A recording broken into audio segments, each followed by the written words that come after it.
tunataka tuihamishe Dubai, kwa maana mfumo wa biashara ya madini, ihamie Kahama, ihamie Geita, ihamie Mwanza, ihamie Chunya, ihamie Arusha, ihamie Manyara. Kwa kufanyaje? Kwa mambo yafuatayo. Cha kwanza,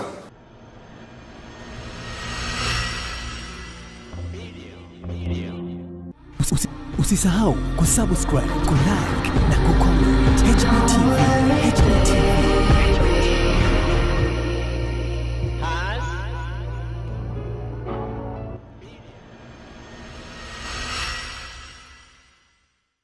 Waziri wa madini nchini Tanzania, Mheshimiwa Anthony Mavunde, amekuja na mikakati ya kukuza zaidi soko la madini nchini Tanzania, tofauti na ilivyokuwa hapo awali ambapo soko kubwa la madini lipo kwenye nchi za ughaibuni. Anthony Mavunde anaelezea hapa namna ambavyo soko la madini linaweza likatoka Dubai na kuhamia nchini Tanzania. Tunataka tuihamishe Dubai, kwa maana mfumo wa biashara ya madini, ihamie Kahama, ihamie Geita, ihamie Mwanza, ihamie Chunya, ihamie Arusha, ihamie Manyara. Kwa kufanyaje? Kwa mambo yafuatayo. Cha kwanza, watu wetu wengi wanachukua madini na kwenda kufanya biashara nje ya nchi, hasa Dubai.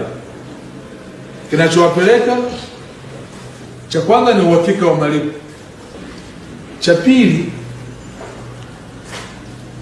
ni kwa sababu watu wetu wengi hawana mitaji, wanategemea fedha kutoka nje ya nchi.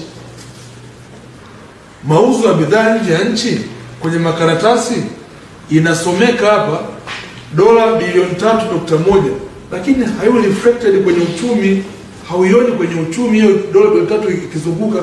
Sababu kubwa moja ni fedha ambayo inatoka nje ya nchi yetu.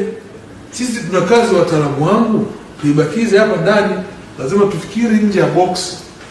Mkakati wangu ambao nataka kuleta kwenu, kwa kwanza ni huo, ya kwamba kupitia mfuko wa dhamana tuwawezeshe Watanzania wakakopesheke, badala ya mitaji kutoka nje, mitaji toke kwenye mabenki yetu kwa dhamana ya serikali.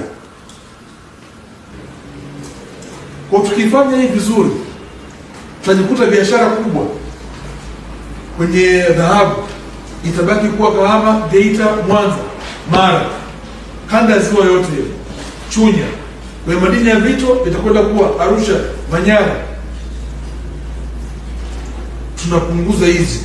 Kwa hiyo pendekezo langu hapa ni lazima katika namna kuifanya nchi yetu inufaika na sekta ya madini, lazima Watanzania wawe mstari wa mbele kunufaika na sekta ya madini na uchumi wao, na itaacha athari chanya kwenye uchumi wa nchi yetu ya Tanzania. Kwa hili na mbona pia nilitaka tuliweke vizuri, tukaliandikie. Mimi nimeshaanza mazungumzo na viongozi wenzangu, na nitakwenda kwa gavana benki kuu, nitakwenda kwa waziri wa fedha, lakini vile tutakutana na wadau ambao tutakuwa tumewaainisha, tuzungumze nao.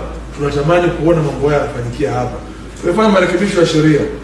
Sasa hivi sisi hatuzuii madini kuingia ndani ya nchi, provided yao yamelipiwa royalty kule ambako yanatoka, na kwa uthibitisho wa documentation kwamba ni madini yaliyopita katika mfumo sahihi.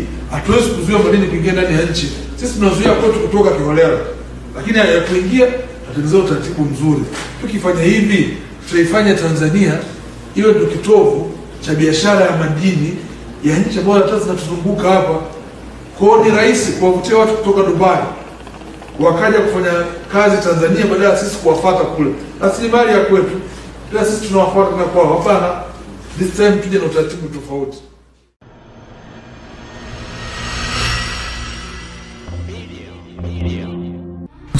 Usisahau kusubscribe, kulike na kucomment. HBTV.